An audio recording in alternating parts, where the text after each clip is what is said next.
Good evening बच्चों। Last topic हम लोगों ने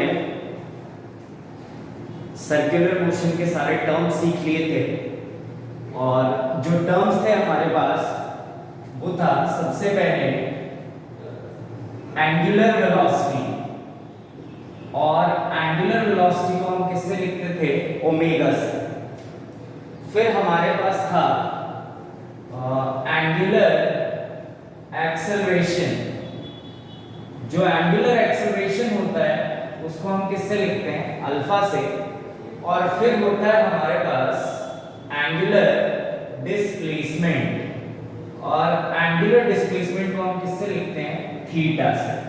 तो ये हमारे पास तीन टर्म्स हैं जिनको हमें ध्यान रखना है। पहला है angular velocity which is represented by omega. फिर है हमारे पास angular acceleration which is represented by alpha, और फिर है हमारे पास angular displacement which is represented by theta। अब हम क्या करेंगे, जैसे लीनियर मोशन में हमने equation of motion with constant acceleration को डिफाइन किया था, वैसे ही यहाँ पे भी हमें क्या करना है बेटा? इक्वेशन ऑफ मोशन को प्रूव करना है। और यहाँ पे जो इक्वेशन ऑफ मोशन हम प्रूव करेंगे वो होगा एंगुलर एक्सेलरेशन को कांस्टेंट रख के। तो सब लोग हेडिंग डालेंगे equation of motion, equation of motion, equation of motion with constant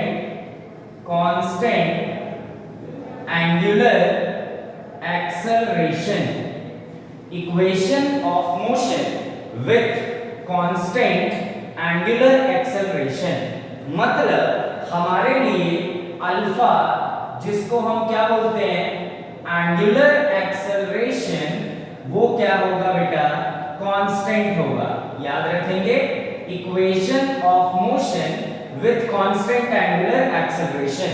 और एंगुलर एक्सेलरेशन का मतलब क्या होता है? अल्फा। तो हमारे लिए अल्फा क्या रहेगा? कांस्टेंट रहेगा। क्लियर हो गई बात सबको? अब याद रखना कि these equations of motion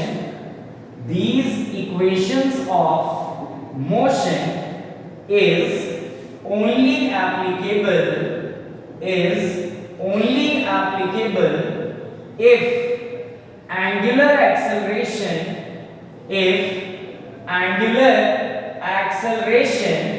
is constant। ये इक्वेशंस ऑफ मोशन तभी तक वैलिड हैं जब एंगुलर एक्सेलरेशन क्या है बेटा? कांस्टेंट है। अगर एंगुलर एक्सेलरेशन कांस्टेंट नहीं है तो इन इक्वेशंस ऑफ मोशन का यूज जो है पॉसिबल नहीं है। तो अब मैं क्या करूंगा, कुछ चीजों को अज्यूम करूंगा।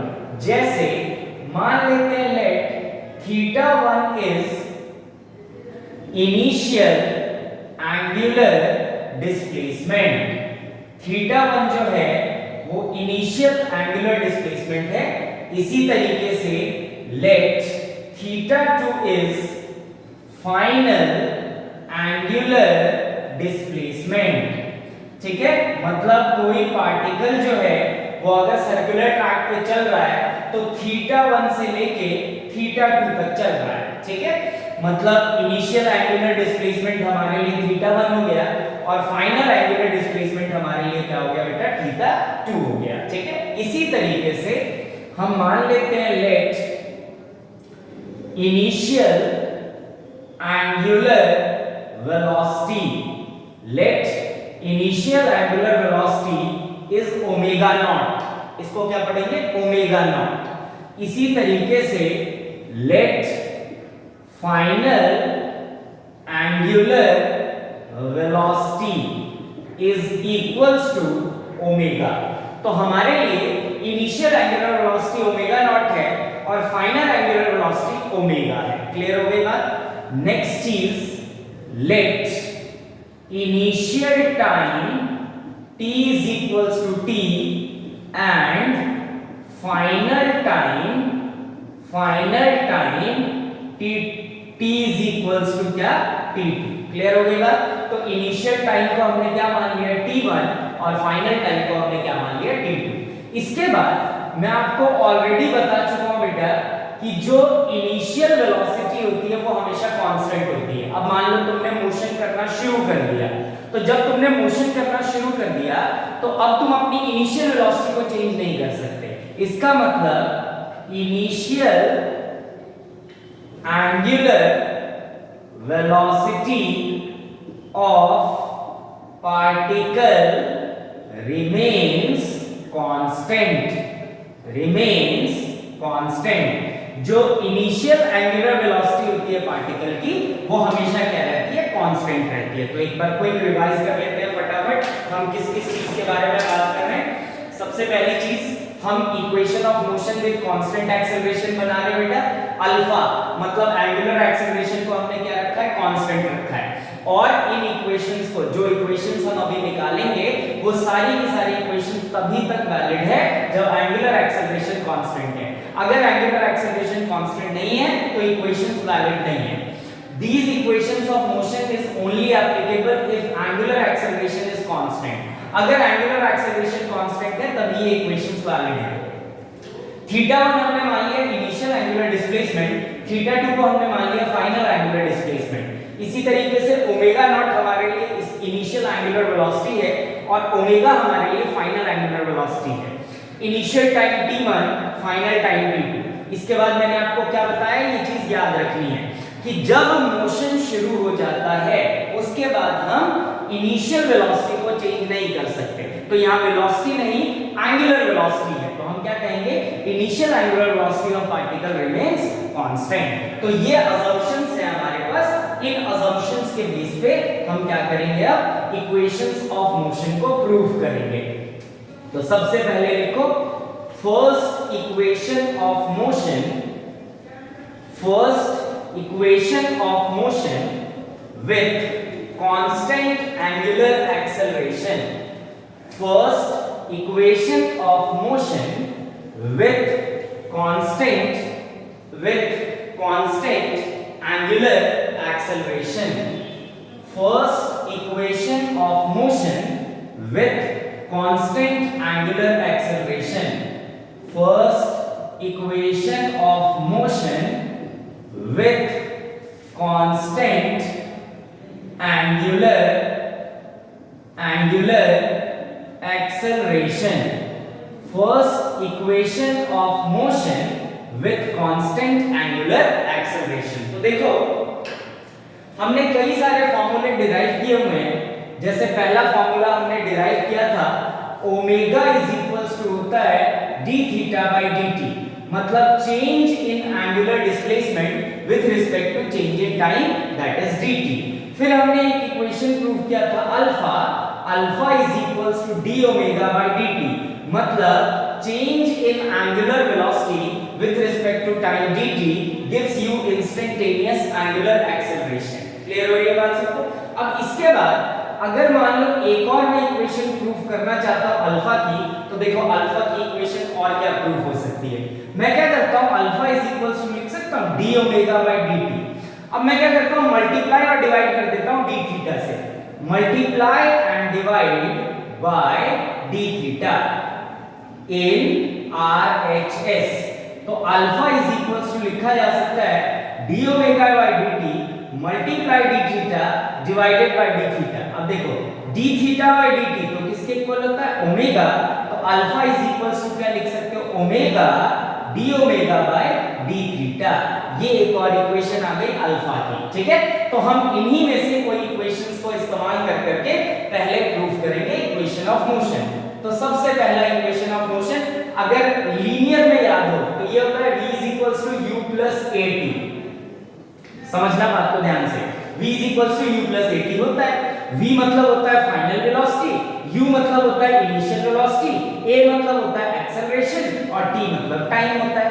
यहां यही ऐसा ही इक्वेशन आएगा पर यहां के टर्म में, मतलब v की जगह ओमेगा आ जाएगा, u की जगह ओमेगा नॉट आ जाएगा, a की जगह अल्फा आ जाएगा और t आ जाएगा। तो omega is equals to omega naught plus alpha t यहां हमको निकाल के लाना है। वही सेम मेथड होगा बेटा जो हमने लीनियर मोशन में पढ़ा है। तो देखते हैं कैसे क्या निकल सकता है।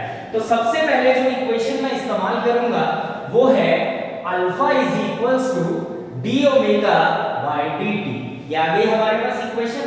अब मैं इस dt को इस तरफ ले आता हूं, तो ये लिखा जा सकता है d omega is equals to alpha dt।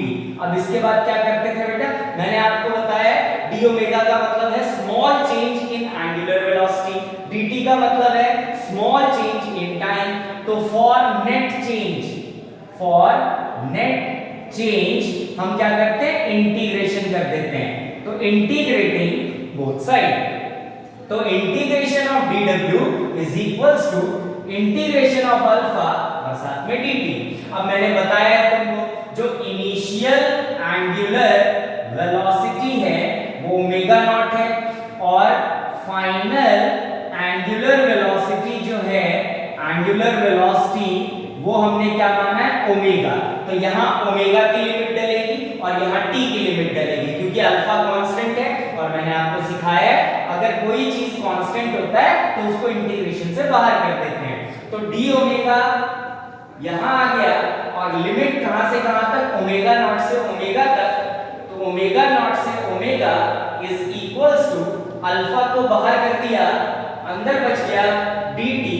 और इनिशियल टाइम जो था हमारे पास, initial time t is equals to t1, और जो फाइनल टाइम था t is equals to t2। तो लिमिट t1 से लेके t2 तक। तो अगर dx का इंटीग्रेशन x होता है तो d ओमेगा का इंटीग्रेशन क्या होना चाहिए दोस्तों, ओमेगा। तो यहाँ आ गया ओमेगा, लिमिट ओमेगा नॉट से omega is equals to alpha. dt का इंटीग्रेशन t होता है लिमिट t1 से लेके t2 तक। अब upper limit minus lower limit, मतलब omega minus omega naught is equals to alpha t2 minus t1। तो ये मिला omega minus omega naught is equals to alpha delta t। Final time minus initial time को क्या लिख सकते हैं, change in time. Omega naught को इधर ले आए तो omega is equals to omega naught plus alpha delta t। ये आ गई आपकी first equation of motion with constant angular acceleration. अब इसको कॉपी करें, फिर हम करेंगे second equation of motion.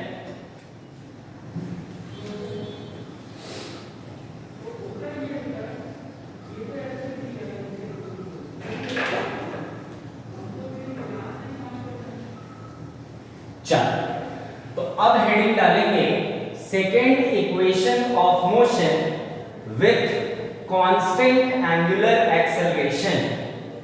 Second equation of motion with constant angular acceleration. Second equation of motion with constant angular acceleration. Second equation of motion with constant angular acceleration.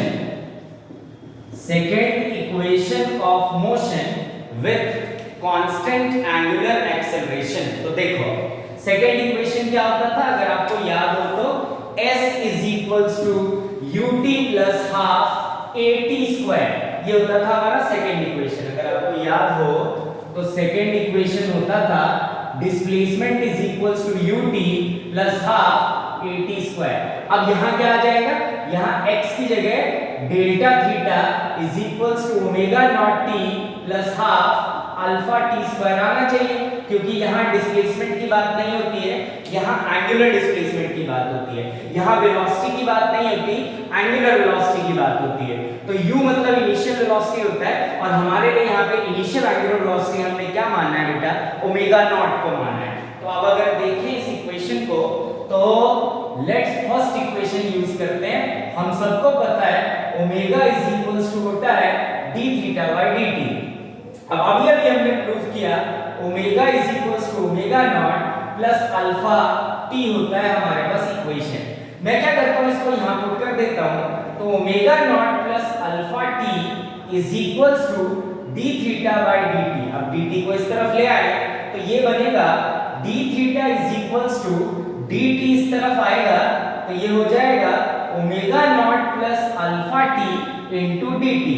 अब d t को मैं multiply कर देता हूं तो d theta is equals to omega naught D T plus alpha T और साथ में क्या बेटा डी टी। अब देखो डी थीटा का मतलब स्मॉल चेंज इन डिस्प्लेसमेंट, डी टी का मतलब small change in time, again D T का मतलब स्मॉल चेंज इन टाइम। तो नेट चेंज के लिए हम सबको पता है हमें क्या करना होगा इसका इंटीग्रेशन।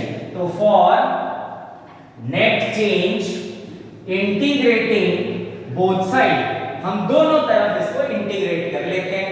तो integration of D theta is equals to integration of omega naught D T plus integration of alpha T और साथ में डी टी। अब देखो यहां ओमेगा नॉट है तो मैंने बताया था इनिशियल एंगुलर वेलोसिटी कांस्टेंट होता है, कांस्टेंट को बाहर, अल्फा एंगुलर एक्सेलरेशन वो भी कांस्टेंट, तो कांस्टेंट को अगेन इंटीग्रेशन से बाहर, और लिमिट यहां डी थीटा है तो लिमिट किसकी लगेगी डिस्प्लेसमेंट की। हमने एंगुलर डिस्प्लेसमेंट कहां से कहां तक माना है बेटा थीटा 1 से लेके थीटा 2 तक माना है।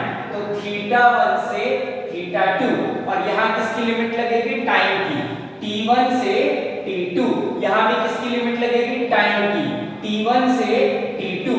तो d थीटा का इंटीग्रेशन क्या हो जाएगा थीटा 1 से theta 2 is equals to omega naught constant है बाहर कर दिया, dt t1 से लेके t2 तक प्लस अल्फा कांस्टेंट है इंटीग्रेशन से बाहर कर दिया तो बचेगा क्या अल्फा t और साथ में dt लिमिट t1 से लेके t2 तक, सिर्फ अल्फा को बाहर कर दिया तो t dt बच गया। तो अब इसको कर देते हैं इंटीग्रेट। इंटीग्रेशन में क्या होता है upper limit minus lower limit, मतलब theta 2 minus theta 1 is equals to omega naught dt का इंटीग्रेशन t1 से t2 तक plus alpha.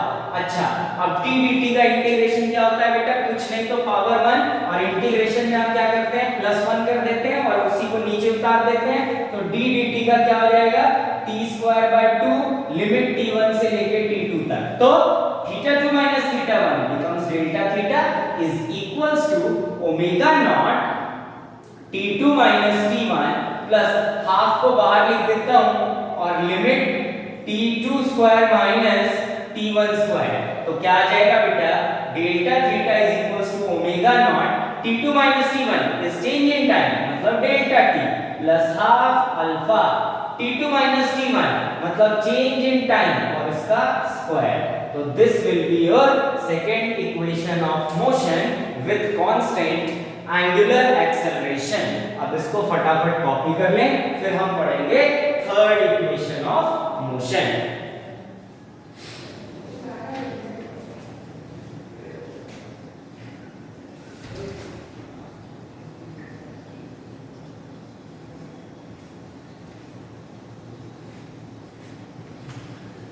Third equation of motion जल्दी से कॉपी करें और फिर हेडिंग डालेंगे third equation of motion with constant angular acceleration. Third equation of motion with constant angular acceleration. Third equation of motion with constant angular acceleration. Third equation of motion. Third equation of motion with constant acceleration. Third equation of motion. Third equation of motion with constant angular acceleration. Third equation of motion with constant angular acceleration. तो देखो बेटा हमने एक relation निकाला था alpha का, alpha is equals to D omega by D theta. इसी relation से हम third equation of motion with constant acceleration निकालते हैं। तो मैं क्या करता हूं डी थीटा को इस तरफ ले आता हूं तो alpha D theta is equals to omega और साथ में क्या बेटा डी ओमेगा। क्लियर हो रही है बात सबको? अब मैं क्या करूंगा, इसको इंटीग्रेट कर दूंगा। तो integrating both side, integrating both side, तो क्या आ जाएगा,